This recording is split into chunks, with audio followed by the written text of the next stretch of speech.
ओम नमस्ते मित्रों, भाइयों बहनों, बच्चों। आज मैं हकलाना तुतलाना यानी स्टैमरिंग, इसको लिस्पिंग भी कहते हैं, उसके ऊपर वीडियो बनाने जा रहा हूं और आप सबों के लिए आपके कल्याणार्थ प्रेषित करने जा रहा हूं। देखिए, मैं नहीं मेरा नहीं, यह तन किसी का है दिया, जो कुछ मेरे पास है सब धन किसी का है दिया, साधना की राह में साधन किसी का है दिया। दरअसल इस संसार में हमें जो कुछ भी प्राप्त होता है, चाहे स्वास्थ्य हो, बुद्धि हो, शक्ति हो, समय हो, पद हो, प्रतिष्ठा हो, वटएवर जो कुछ भी मिलता है वह सब संसार कल्याण का होता है। ईश्वर भी कल्याणार्थ ही इस संसार को चलाते हैं और आते भी। ऐसे ही मानव का जीवन संसार कल्याण, दूसरों कल्याण के लिए होना चाहिए। उसको कहा गया परहित सरस धर्म निभाई। यदि मेरी जिंदगी से, मेरी वजह से किसी को कष्ट तकलीफ पहुंचता है, किसी जीवन में हानि होती है, तो मेरा जीवन बेकार। इसी भाव से और इसी मकसद से मेरे पास जो भी स्वास्थ्य की समझ है, जो भी मैंने अनुभव किया है, जो मैंने पिछले 15 सालों 16 सालों में जो उपचार किया है लोगों का और जो हासिल किया है वहां से, वह सब मैं आप लोगों को देना चाहता हूं। इसी को मोक्ष कहा गया हिंदू धर्म में, इसी सनातन वैदिक धर्म में कहा गया मोक्ष। मोक्ष मतलब अपना कल्याण करते हुए दूसरों के कल्याण का कोशिश करना। गारंटी नहीं आपका कल्याण होगा, क्योंकि आपका कल्याण तब होगा जब आप करेंगे, लेकिन मैंने प्रयास किया इसलिए मुझे उसका लाभ जरूर मिलेगा, ईश्वर मुझे उसका फल जरूर देंगे। तो आइए कम टू द पॉइंट। हकलाना तुतलाना, यह दरअसल बोलते समय कुछ अक्षरों को ठीक से उच्चारण न कर पाना ही है।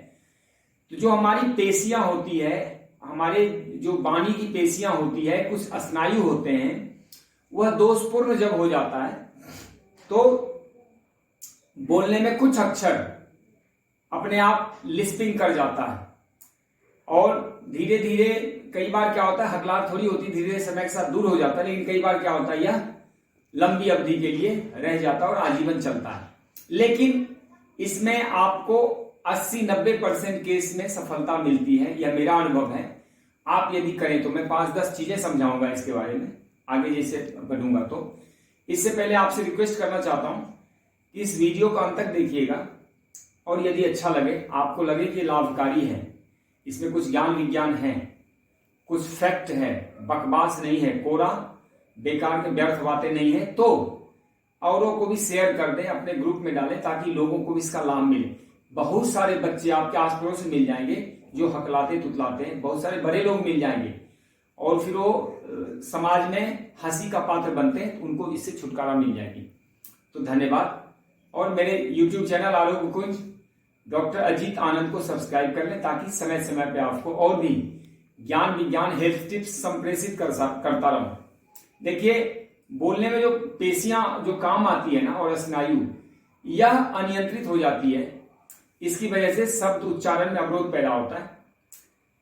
यह क्या होता है कि कई बार क्या होता है कि जीभ और होठों की अनावश्यक गतिशीलता से भी होता है और कई बार शिथिलता से भी हो जाता है।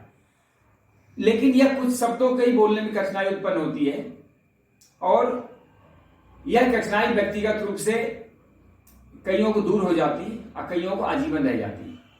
तो अब मैं जो उपचार बताने जा रहा हूं उसमें 8-10 चीजें बता रहा हूं, उसमें आप कोई भी 1-2 चीजें पकड़ लें और कर लें, ठीक हो जाएगा।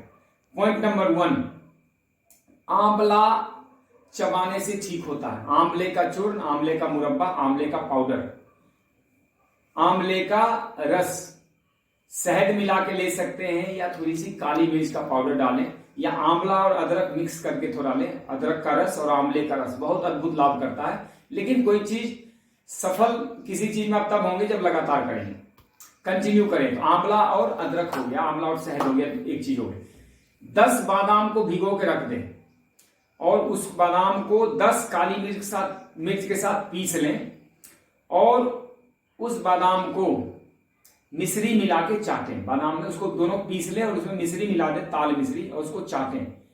और इससे अद्भुत लाभ है, बहुत ज्यादा लाभ मिलता है, हकलाने तुतलाने में बहुत फायदेमंद होता है। इसके अलावा 10 बादाम भिगो के मक्खन मिश्री के साथ भी इसको प्रयोग करने से बहुत लाभकारी है। नेक्स्ट, आंवले के चूर्ण गाय के घी के साथ चाटने से भी लाभ होता है। नेक्स्ट, छुहारा उबाल लें दूध में, चबा चबा के छुहारा खाएं और उसके बाद वो दूध पी लें और 2 घंटे तक कुछ न लीजिए मुंह में। ये भी बहुत लाभकारी प्रयोग है, करके देखिएगा, आवाज साफ हो जाती है। और कई बार तो क्या है, तो जिनका आवाज बहुत मोटा है, बहुत ही भद्दा आवाज है, वो भी साफ होता है। इसके अलावे काली मिर्च और शहद मिला के चाटने से बहुत लाभ होता है। भुनी हुई फिटकिरी रात में एक छोटा सा टुकड़ा मुंह में रख के सो जाए और 1-2 महीना तक ये लगातार प्रयोग है। एक ही महीना करें, इससे अद्भुत अद्भुत रिजल्ट है, बहुत ही लाभकारी। भोजन के बाद लौंग और इलायची मुंह में रख के चूसें, बहुत लाभकारी है, इससे बहुत फायदा मिलेगा आपको। जिह्वा को अच्छे से साफ किया करें, जिह्वा को ब्रश से साफ करें और तालू को साफ करें अंगूठे से, इससे बहुत फायदा मिलता है। मुख के कई व्यायाम हैं, वो मैं भी आपको बताऊंगा, पहले ये बातें समाप्त कर लूं। 2-4 व्यायाम बता दूंगा जिसको आप कर सकते हैं।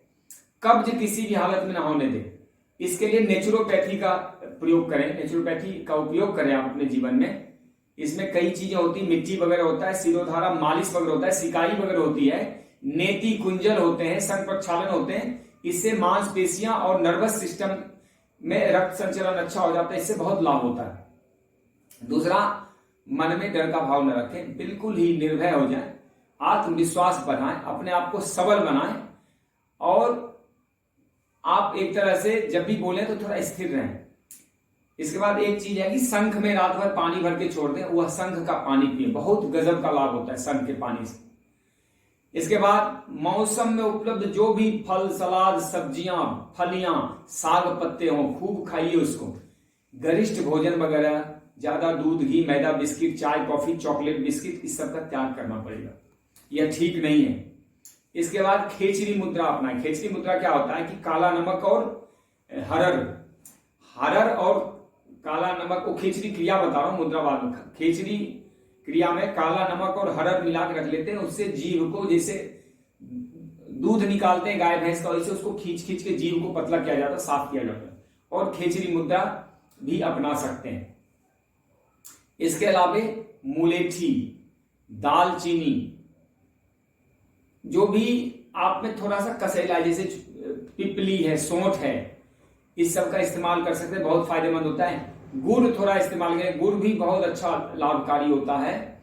और किशमिश हो गया या अंजीर हो गया, अंजीर खाएं, बहुत ही अद्भुत लाभकारी है। यह तो हो गया खाने पीने की बातें, इसमें आप जो भी चीजें कुछ कर सकते हैं कर लीजिए। नींबू हो गया, नींबू बहुत फायदा करता है। आम हो गया, आम भी बहुत फायदा करता है। आम जो रसदार आम है उसको चूस चूस के खाएं, और नींबू को आप चाहे थोड़ा शहद और नींबू का रस मिला के चाटें, या बच्चे हैं तो उसको चटाइए। इसके अलावा मुंह का व्यायाम बताता हूं, ये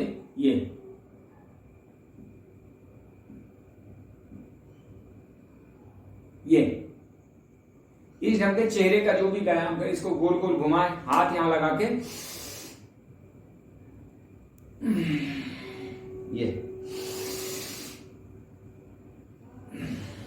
यह सब आप कुछ भी करें, व्यायाम तो बताने की जरूरत नहीं, 2-4 व्यायाम तो कुछ भी इधर उधर ऐसे करें। ये इसको आप हिलाएं, जो भी जिह्वा और यहाँ की मांसपेशियों का जो भी व्यायाम आप कर सकते हैं, ये भी अगर 10-20 बार आते हैं, ये भी एक व्यायाम है।